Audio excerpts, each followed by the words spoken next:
halnya itu. Di mana dia berkhianat? Kecuali dia itu menjual Indonesia, itu yang berkhianat. Ya. Misalnya bekerja sama dengan pihak-pihak tertentu, kemudian penguasa itu mendapatkan komisi, mendapatkan uang, entah 2,5%, entah 10%. Silakan kalau yang mau membangun masjid ya, dengan pesan kaos ini 200.000 termasuk 75.000 untuk membangun masjid. Dan kita insya Allah dengan membangun masjid, Allah bangunkan rumah di surga menurut sabda Rasulullah SAW. Oke, sekarang kita bahas ya rinciannya tentang ini program Islamic Center for Yatim Du'afa. Kecuali Islamic Center for Yatim Du'afa ada di deskripsi ini ya. Sekarang kita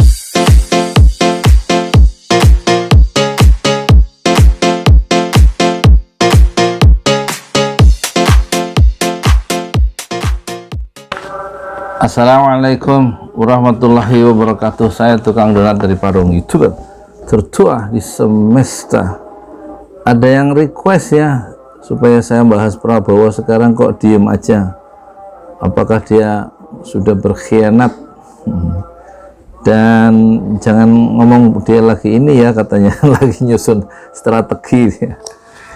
Ya oke, saya akan bahas ya semampu saya dari perspektif tukang donat ya, bukan sebagai seorang pengamat politik ya. Kalau nanti kecewa ya salah sendiri, saya suruh bahas. Begini ya, kata Umar bin Khattab, kalau pengen tahu karakter seseorang itu, kasih dia kekuasaan. Kalau belum dikasih kekuasaan sih semua kelihatannya jadi orang baik ya, kasih kekuasaan, kelihatan dia siapa dia sesungguhnya. Nah itu ujian terbesar itu adalah ketika memegang kekuasaan. Kalau orang-orang kayak saya ini gampang ya mengkritik orang yang berkuasa, tapi memang orang kekuasaan itu cenderung kehilangan perspektif ya. Terus bagaimana dengan Prabowo? Kalau menurut saya Prabowo ini memang ahli strategi ya. 3 kali dia berjuang dan kalah loh, bukan gagal ya, kalah atau dikalahkan dalam pertarungan politik. Itu apa artinya? Satu, dari segi yang positif, orang yang berjuang 3 kali itu untuk menjadi orang yang punya kekuasaan optimum sebagai presiden atau wakil presiden, itu nggak mudah, mengeluarkan biaya banyak loh itu. Berarti dia punya satu cita-cita yang besar, yang luhur, hanya tidak sekedar mencari uang itu. Nggak mungkin orang kayak Prabowo itu dia mencari uang ya, dia membuang uang untuk satu tujuan yang mulia. Kalau hanya cari uang 1 kali bertarung, kalah kapok dia. Itu pertama. Yang kedua, dari mana energi dia itu punya persisten ya? Persisten itu apa sih? Keistiqomahan itu. Ya, leluhurnya, kakeknya, bapaknya itu orang-orang yang mengisi dan meraut wajah Republik ini. Margono Djoyohadikusumo misalnya ya. Itu yang merintis pendirian Fakultas Ekonomi Universitas Indonesia dan juga anggota Badan Usaha Persiapan Kemerdekaan Indonesia tahun 45 bersama kakek dari Anies Baswedan, yaitu A.R. Baswedan. Itu sama-sama anggota BPUPK, itu mempersiapkan tuh kemerdekaan Indonesia, kakek dari Prabowo. Dan kedua, arsitek ekonomi atau bagawan ekonomi Indonesia Djoyohadikusumo, itu bapaknya itu Prabowo. Mungkin nggak orang itu Prabowo itu berkhianat kalau melihat perjuangan dari bapak dan kakeknya, terahnya itu sebagai orang-orang yang memiliki peran dalam Republik. Itu aja sudah menjawab bahwa Prabowo bukanlah pengkhianat menurut saya. Bahwa dia bergabung dengan apa? Dengan Jokowi, presiden yang terpilih pada periode kedua, gampang dijelaskan sebenarnya, nggak usah terus ngomongnya itu dari segi ini berkhianat kalau tidak melakukan maintenance distance, menjaga jarak berarti dia tidak berkhianat, kalau masuk berkhianat. Nggak semudah itu persoalannya. Sekarang gini, ketika di luar itu nggak bisa berbuat apa-apa, lebih baik masuk. Politik kan seni untuk mencapai yang mungkin. Yang mungkin adalah nggak mungkin jadi presiden. Yang mungkin adalah menjadi menteri, ikut bagian dari kekuasaan dan memberikan sumbangsih lewat kekuasaan yang dikelolanya itu sebatas sebagai otoritas, sebagai menteri. Dan di situ dia sudah berperan untuk menjaga republik ini dan mengisi republik ini. Kecuali dia mencari uang sebagai penguasa, sebagai pejabat.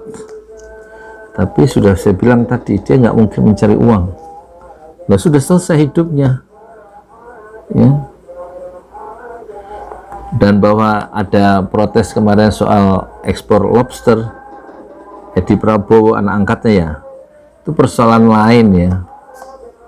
Tapi Prabowo sebagai pribadi, sebagai seorang yang berjuang untuk mencapai, meraih, merebut kekuasaan dengan cara yang sah lewat pemilu, dan kemudian masuk dalam bagian kekuasaan setelah dia gagal terus-menerus, itu satu strategi yang bagus ya.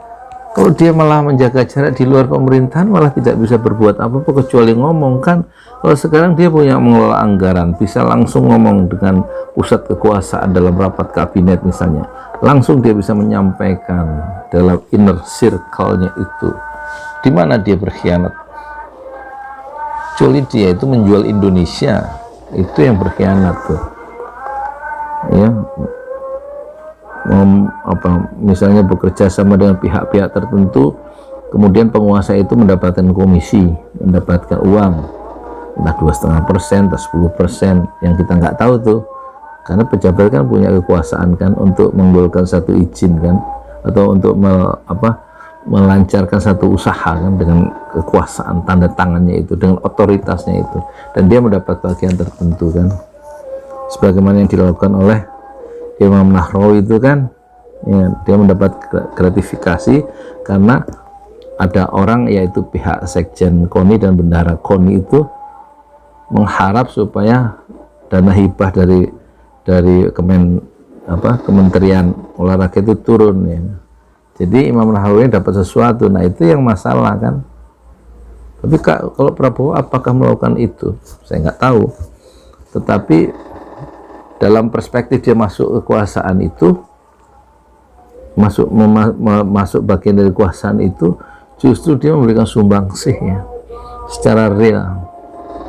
Karena kita tahu integritas dia, ya, bahwa dia seorang pejuang dan memikirkan kedaulatan RI pada level yang kita lihat ya, dari tulisan-tulisannya atau dari narasi-narasinya selama kampanye dan dari sikap politik dia selama ini. Nah, kalau kemudian dia ditugaskan oleh Pak Jokowi menjadi ngurusi lumbung pangan, itu jelas akan gagal ya. Ngurusin pangan semacam crash program gitu, yaitu sekedar ini aja, penggembira buat rakyat. Tapi bagaimana mungkin itu bisa mensejarahkan rakyat ketika rakyat tidak dimobilisasi secara di daerah-daerah yang terpusat di Kalimantan Tengah untuk menyiapkan pangan? Kayaknya kok menurut saya nggak akan terjadi. Kelebihan Pak Harto kan dia membangun infrastruktur sekaligus ya, mengairi sawah-sawah petani dan memberikan pupuk, membangun KUD dan lain-lain. Ada kelompok pencapir untuk membangun kesadaran rakyat dalam meningkatkan produktivitas pertanian, perikanan dan lain-lain. Itu canggih Pak Harto dari segi memobilisasi rakyat untuk meningkatkan produktivitas pangan, untuk menjaga ketahanan pangan.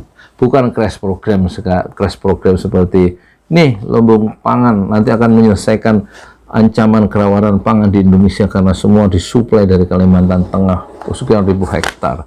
Tanggung jawab Prabowo itu udah kelihatan akan mengalami kesulitan kalau sifatnya sentralistik seperti itu. Ini nggak ada kaitannya dengan persoalan dia berkhianat atau tidak ya.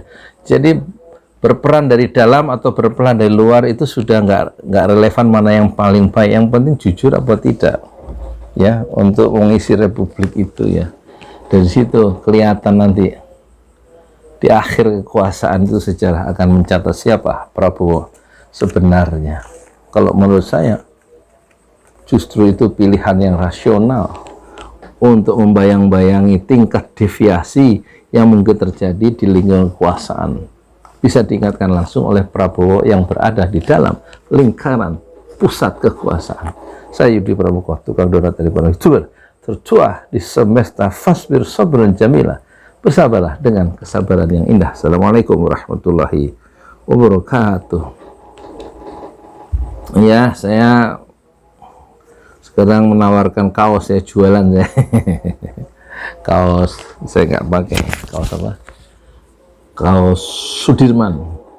Ada kaitannya dengan Prabowo. Sudirman berkata, saya lebih suka Indonesia dibom atom dan hancur lebur, ya, kalau kemerdekaannya kurang dari 100%. Nah, 200.000 itu termasuk ongkos kirim dan termasuk 75.000 sudah amal jariah untuk membangun masjid, yaitu Islamic Center for Yatim Du'afa. Rinciannya ada di bawah ini. Dan jangan lupa ya, di komentari, di subscribe, kemudian di share dan like ya. Moga-moga kalau video ini bermanfaat, silahkan di share. Terima kasih. Moga-moga berkenan ya yang request. Saya membahas Prabowo ya. Ya begitu aja. Assalamualaikum warahmatullahi wabarakatuh. Menghitung hari, detik demi detik, masaku nanti akan ada. Jelang cerita kisah yang panjang, menghitung hari, pergi saja cintamu pergi, bilang saja pada semua, biar semua tahu adanya diriku kini sendiri.